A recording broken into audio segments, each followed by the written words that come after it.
Welcome to the Well-Being Podcast, where every episode is a step towards a healthier, happier you. Let's grow, thrive, and shine together. Don't forget to subscribe and like the Well-Being Podcast. Share your thoughts and let us know in the comments what topics you'd love to hear about in future episodes. You've sent in a fascinating collection of articles and notes on love. Yeah. Clearly looking for more than just the typical rom-com take on the subject. It seems you're ready for something a bit more, Deeper. deeper. Yeah. Exploring the multifaceted nature of love beyond those surface-level cliches. Exactly. It's like we throw the word love around constantly. Right. But when you actually try to define it, Oh, yeah. well, it feels almost impossible. You've hit upon a key point right off the bat. One of your sources even calls it an enduring mystery. This despite centuries of philosophers and poets, scientists and songwriters trying to grasp the essence of love. So we're diving into a mystery then. I'm intrigued already. Absolutely. And what's fascinating is that the more we try to define love, the more we realize it's not just one thing. It's a spectrum of experiences, a kaleidoscope of expressions. The ancient Greeks, for example, had several words for different kinds of love. Eros, philia, agape, storge. I've heard of those terms, but honestly, they always seemed a bit too, I don't know, academic, like something you discuss in a philosophy class, not real life. I understand that reaction. Right. But think about it this way. Imagine watching a movie about a group of friends going through a major life change together. You've got that intense romantic storyline, but you've also got the deep loyalty between friends, the sacrifices they make for each other, and maybe even the unconditional love of a parent supporting their child through it all. That's eros, philia, agape, and storge all playing out on screen. Okay, I see what you mean. It's not just abstract concepts, it's the very fabric of human connection. So let's break it down a bit. Gyros, that's the passionate, heart-racing kind of love, right? Precisely. The kind of love that sweeps you off your feet, filled with desire and longing. It's the spark that ignites a connection, the energy that fuels those early stages of romantic love. Got it. And philia, that's where we move into the realm of friendship. Exactly. Philia is the love between equals, the bond forged through shared experiences, values, and interests. Think about that friend who just gets you, who you can always count on, who challenges you to be your best self. That deep sense of trust and understanding, that's philia. And it's not just about having fun together. Yeah. It's about mutual respect and support. Absolutely. It's a love built on a foundation of shared values and a deep appreciation for who the other person is at their core. Now, agape and storge, those might be a little less familiar. They do sound a bit more complex. Are we venturing into more spiritual or philosophical territory here? We are, but they're still very much grounded in everyday life. Yeah. Agape, for example, is often described as selfless, unconditional love. It's the kind of love that extends beyond personal attachments, encompassing a wider sense of compassion and empathy. So like volunteering at a soup kitchen or donating to a cause you believe in. Acts of service without expecting anything in return. Precisely. And then we have storge, which is the love within a family, the natural affection between parents and children, siblings, and even extended family members. It's about belonging, a sense of shared history, and rootedness. It's interesting how you're framing these different types of love. It's not about ranking them or saying one is better than the other. It's about recognizing the unique value each brings to our lives. Exactly. And that's a key takeaway here. Love isn't a one-size-fits-all emotion. It's a multifaceted experience, and understanding these different forms can enrich how we approach our relationships. But how do we move from these abstract concepts to understanding what love actually looks like in action? Is it all just warm, fuzzy feelings? That's a great question. And the answer is a resounding no. Remember, love isn't just a passive feeling. It's a driving force that motivates our actions and behaviors. So it's less about what we say and more about what we do. Precisely. Think about it. A parent working tirelessly to provide for their family, a friend offering a listening ear during a difficult time, a stranger performing a random act of kindness. These are all expressions of love in action. So it's not just grand gestures or romantic declarations. It's those everyday moments of caring and connection that truly embody love. Absolutely. It's in those seemingly small acts of kindness, compassion, and support that the different forms of love we've discussed truly come to life. I'm starting to see how this all connects. It's like a mosaic with all these different pieces coming together to create a larger, more beautiful picture of love. You've got it. And that brings us to an important point. How does this resonate with you? How do you see these different forms of love manifesting in your own life? That's a powerful question. It makes me realize that love isn't just something that happens to us. It's something we actively cultivate and express through our choices and actions. And speaking of choices and actions, one of your sources brought up a really interesting point about how modern society often intertwines romantic love and marriage. Did you know that a staggering 88% of Americans marry for love? Wow, that's a huge majority. But does that mean marriage is the ultimate goal? The pinnacle of romantic love? Not necessarily. It's Eh, more of a reflection of how deeply ingrained the idea of romantic love leading to marriage is in our culture. It's a snapshot of societal norms, but it doesn't dictate the path everyone has to take. So it's not a judgment on those who choose not to marry or who find love and fulfillment outside of traditional relationships. Not at all. Love is too diverse and individual to be confined to any one definition or path. It's about finding what feels authentic and meaningful for each person. That's reassuring to hear. Yeah. I'm curious about the science behind all of this. Is love just a bunch of chemicals swirling around in our brains, creating these intense feelings? Well, there's definitely a biological component at play. Your sources mention two key players in the neurochemistry of love, dopamine and oxytocin. Okay, dopamine. That's the one we always hear about as a feel-good chemical, right? Exactly. Well, It plays a significant role in the reward and pleasure centers of our brains, and it floods our system during those early stages of romantic love, giving us that feeling of euphoria and intense focus on the beloved. so that explains why new love can feel so all-consuming. What about oxytocin? Often called the love hormone, oxytocin promotes bonding and attachment.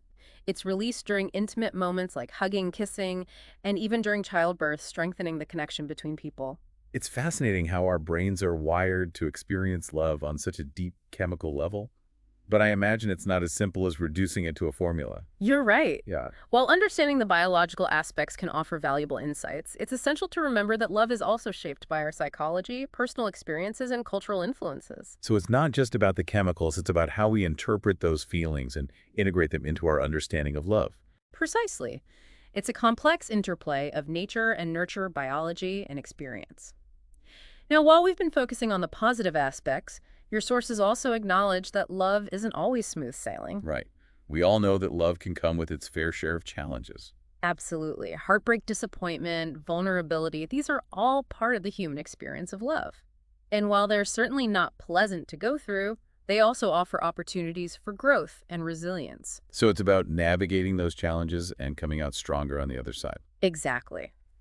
One interesting fact your research highlighted is that statistically men are less likely to consider leaving their partner than women. Really? That's surprising considering the common stereotype that men are less emotionally invested in relationships. It does challenge our assumptions, doesn't it? It's a good reminder not to rely on generalizations and to approach each relationship with an open mind. So even though love can be tough at times, it's ultimately about building stronger connections and learning from those challenges. Precisely. And speaking of building strong connections, your research emphasized the importance of laughter in relationships. That resonates with me. After all, they say laughter is the best medicine. And it seems to be a powerful ingredient in healthy relationships as well. Your research shows a strong correlation between laughter and positive aspects of love between partners. So it's not just about finding someone who makes you laugh. It's about creating a space where you can laugh together, share joy, and find humor even in challenging situations. Exactly. Shared laughter is a sign of connection, intimacy, and a healthy dynamic. And that brings us to a crucial point about the impact of love on our overall well-being. Now we're talking. I'm eager to hear more about this connection. Well, one of your sources dives into some fascinating research showing that people who experience love, whether it's through romantic relationships, friendships, family bonds, or even self-compassion, tend to live longer, healthier, and happier lives. Hold on. I need to process this for a second. So you're saying that love isn't just a feel-good emotion. It actually has a tangible impact on our physical and mental health. That's exactly what the research suggests. Love creates a sense of belonging, reduces stress, and boosts our emotional resilience. It's like an invisible force field protecting us from the negative effects of isolation and hardship. That makes sense, actually. When you feel loved and supported, you're better equipped to handle life's curveballs. It's like having a built-in support system. And remember, this applies to all the different types of love we've discussed, not just romantic love. Cultivating strong friendships, nurturing family bonds, and even practicing self-love can have a profound impact on our well-being. So investing in our relationships is like investing in our own health and happiness. I like the sound of that. It's a powerful perspective shift. And connecting this back to you and your desire for self-improvement, cultivating love in all its forms, is a powerful step towards a more fulfilling life. I'm really starting to see the bigger picture here. Love isn't just this fluffy, intangible thing. It's a fundamental need that shapes who we are and how we experience the world. That's a beautiful way to put it. And it brings us to a thought-provoking question for you to ponder as we wrap up this deep dive. Knowing that love is so multifaceted and profoundly impactful, how do you plan to cultivate and express the different kinds of love in your life? Wow. That's a question that deserves some serious reflection. Take This say. conversation has been incredibly eye-opening, and I'm definitely going to be thinking about how to apply these insights to my own life. It's been a pleasure diving deep into this topic with you. And remember, this is just the beginning of your exploration. Keep questioning, keep connecting, and keep embracing the transformative power of love in all its forms. Thanks for joining us on this deep dive into the world of love. It's been quite a journey, hasn't it? It has. We've explored everything from the ancient Greek philosophies of love to the biological and psychological factors at play, and even its impact on our well-being. And we've learned that love isn't just a feeling, it's a force that shapes our lives, our relationships, and even our health and well-being. Exactly. And as we wrap up, we want to leave you with one final thought. Ooh, I love a good takeaway message. What wisdom are you about to impart? Remember that love is a continuous journey of discovery, both within yourself and in your connections with others. It's not a destination, but a path we're always on. So it's an ongoing process of learning, growing, and evolving. Precisely. And as you continue on that path, remember to embrace all the different forms of love, to cherish the connections you have, and to never stop seeking new ways to express love in your own unique way. That's beautiful. It's a reminder that love is all around us, waiting to be discovered and nurtured. And who knows, maybe by understanding love better, we can even make the world a little bit brighter, a little bit kinder, and a little bit more loving. I wholeheartedly agree. So to all our listeners out there, we encourage you to share your own insights and experiences with love in the comments section. Let's keep this conversation going. And remember, love is a verb. Go out there and love fiercely, love authentically, and love unconditionally. Thanks for listening to the Wellbeing Podcast. Take care, stay inspired, and see you next time. You know, it's really interesting thinking back to everything we've covered about love. It is. It really is such a broad topic. It is. It's a big one. And it's been so cool, like going from the ancient Greeks and their different words for love to like dopamine and oxytocin. Right. And then how love can actually help us live longer, healthier, and happier lives. Yeah. It's amazing how it all connects. It really is. I think I used to kind of think about love as something that just kind of happens to you. Oh, yeah. Get that. But now I see it as something we can actually like work on and make stronger. That's a great way to put it. And that's exactly what your sources emphasize. Love isn't passive. It's a verb. It requires effort, intention, a willingness to be vulnerable. Okay, so it's like we have to actually do something. Yeah, exactly. You have to put in the work. Right. Okay. So thinking back to those different types of love, we talked about eros, philia, agape, and storge. Yeah, those are good ones. I feel like each one needs us to act differently, you know? You're absolutely right. Each one has its own unique way of being expressed and nurtured. So like with eros, that passionate kind of love. Right, the fiery one. Yeah.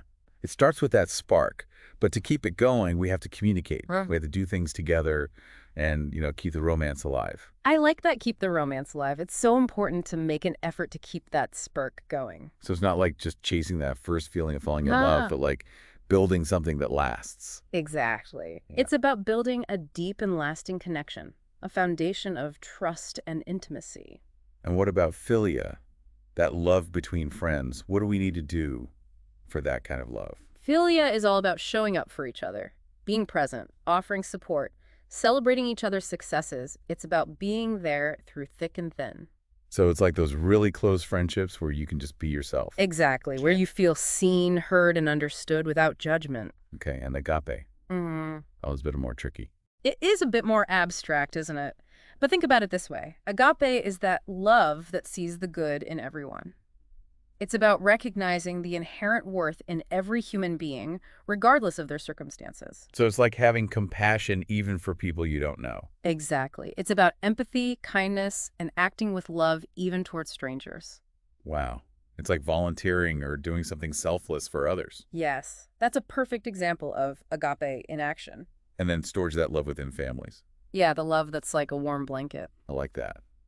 What does that kind of love need to thrive? Storge is often about acceptance, understanding, and forgiveness. It's about the bonds that tie us to our roots and provide a sense of belonging. So like the love between a parent and child. Exactly. Or between siblings. It's that deep connection that comes from shared history and unconditional love. Okay, so basically whether it's Romantic love, friendships, family, or even just being kind to people we don't know. Right, exactly. All those different types of love can make our lives better. Absolutely. And that's what makes love so powerful. It's not just one thing. It's a fundamental part of what makes us human, and it touches every aspect of our lives. This deep dive has been amazing. I've learned so much about love and how important it is for our well-being. Me too. It's been a real pleasure exploring this topic with you. And remember, this is just the beginning. Keep learning, keep connecting, and keep embracing the many different forms of love in your life. I will. Thank you so much for all of this. I really appreciate it. It's been my pleasure. And to everyone listening, thank you for joining us on this journey into the world of love. Keep exploring, keep questioning, and most importantly, keep loving. Thanks for listening to the Wellbeing Podcast. Take care, stay inspired, and see you next time.